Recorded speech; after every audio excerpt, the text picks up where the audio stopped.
One day, a man named Bob was sitting in a cafe when he suddenly sneezed loudly. The sound echoed across the room, and everyone turned to look at him. Embarrassed, Bob blurted out, "Don't worry, it's just my allergies." A woman at the nearby table chuckled and said, "Oh really? You must have some heavy-duty allergies." Bob, trying to save face, replied, "Yeah, I sneeze like a bear in hibernation." His friends laughed, and Bob then jokingly added, "You know, there are two kinds of sneezes. The polite one, and I hope you brought your umbrella."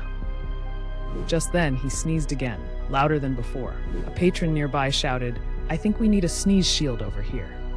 Bob grinned and said, "Don't worry, folks, it's just my way of adding some extra air to the cafe."